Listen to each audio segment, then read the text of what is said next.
Welcome back for telling God's story. Last time we left off as Israel escaped from Egypt and crossed over the Red Sea. Nearly immediately after that happened, the griping started. The people were thirsty, and all they could find was bitter water. So God provides clean, sweet water to drink.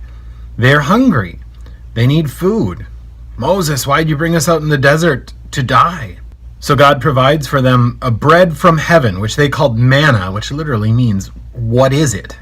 And they wander through the wilderness, finally arriving at Mount Sinai. And it's to Mount Sinai that our attention is first drawn today. The whole people of Israel camp there, and God speaks to Moses. He basically says to Moses, I'm going to come and talk to you in the sight of everyone so that they may know that I really have sent you. The book of Exodus even details this appearance of God. We start reading in chapter 19, starting at verse 16. On the morning of the third day there were thunders and lightnings and a thick cloud on the mountain, and a very loud trumpet blast, so that all the people in the camp trembled. Then Moses brought the people out of the camp to meet God, and they took their stand at the foot of the mountain. Now Mount Sinai was wrapped in smoke, because the Lord had descended on it in fire. The smoke of it went up like the smoke of a kiln, and the whole mountain trembled greatly. And as the sound of the trumpet grew louder and louder, Moses spoke, and God answered him in thunder. The Lord came down on Mount Sinai to the top of the mountain, and the Lord called Moses to the top of the mountain, and Moses went up. There's a vivid description here of how amazing it was to be there, to witness the presence of God come near to his people. What was it that God had come to say? Well, what we see is that God delivers to Moses, and through Moses to the people, what we commonly know as the 10 Commandments. Although the scriptures here in Exodus chapter 20 actually say that God spoke all these words. They're the 10 words. It's God describing what life as his people is to look like. Now, as I mentioned, we're familiar with these things as commandments, and we think about them as rules. Like, you have a choice between X and Y, but you have to choose X. But the function of the 10 Commandments, the 10 words, is more akin to, because you are X, you do Y. Because you are a car, you burn gasoline. Because you are a light bulb, you give off light. Because I am the Lord your God who brought you up out of the land of Egypt, out of the house of slavery, you shall have no other gods before me. And so on, as he proceeds through the rest of these 10 words. These 10 words, they govern relationships between God and humanity, and between one person and another.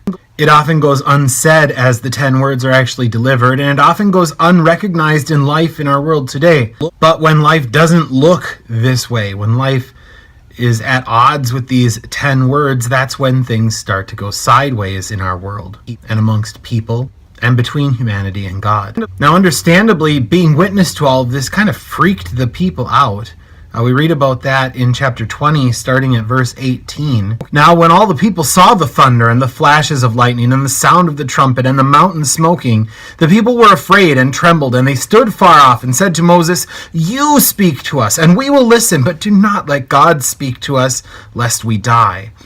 Being witness to God speaking was enough for them to know that they didn't want to be witness to God speaking, that this whole theophany or presence, manifestation of the presence of God was just too much for them. And so Moses speaks to God. He spends 40 days with God on Mount Sinai. God delivers to him all sorts of instructions and descriptions of how it is that the life of the people of Israel is to look, what they are to do, where they are to go, how they are to be, all of these sorts of matters. But as Moses was gone for a while, all of Israel went crazy, and they forgot everything that God had done, that God had said, that God was doing. And we read about that in Exodus chapter 32. So if you would open up your Bibles and read from Exodus chapter 32, verse 1 through verse 14.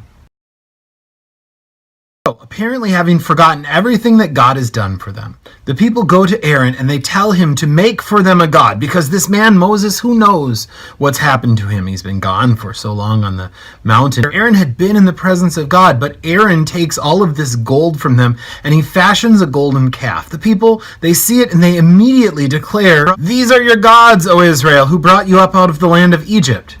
As though they weren't all aware that God was the God who had brought them up out of Egypt. But no, these Golden calves that were fashioned from jewelry that they had brought with them from Egypt now apparently are to receive the thanks and the praise for having brought them out of Egypt. Aaron sees the people start to worship these golden idols, and rather than putting a stop to it, rather than rebuking them, rather than correcting them, he fashions an altar. And he proclaims, "Tomorrow shall be a feast to the Lord," as though this somehow could be turned around and directed in the proper direction, but it's not. It's not able to. And God, with Moses on the mountain, reacts as you would expect him to react, considering he had just said, "You shall have no other gods before me." He declares, "This is a stiff-necked people. Let me be alone, that my wrath may burn hot against them, and I may consume them." God intends to wipe them out, to get rid of them, to start over and build just Moses into a people. But Moses intercedes on behalf of Israel. He appeals to God on the basis of the promises that God has made to the people of Israel, that God would spare them. And so God does relent from the disaster that he's planned to bring. But in this incident with the golden calf, we can see very clearly, as we do throughout the history of God's interactions with his people, that he's dealing with a fallen people, that the effects of the fall that go back to the Garden of Eden are still at work amongst God's people, that faithlessness always threatens to overwhelm. Even for these people who had seen God defeat Egypt, a few days without Moses, and all of a sudden they are worshiping false gods. The effects of sin are hard to overcome and very easy to allow to creep back in. And yet we can also see the presence of God's grace as he remains faithful to his promises that he's made. Well, that's about it for this time. Come back again next time. We'll talk some more about Israel's wilderness wanderings, why they spent 40 years wandering in the desert, and then finally we'll hear about how God brought them into the promised land as we continue telling God's story.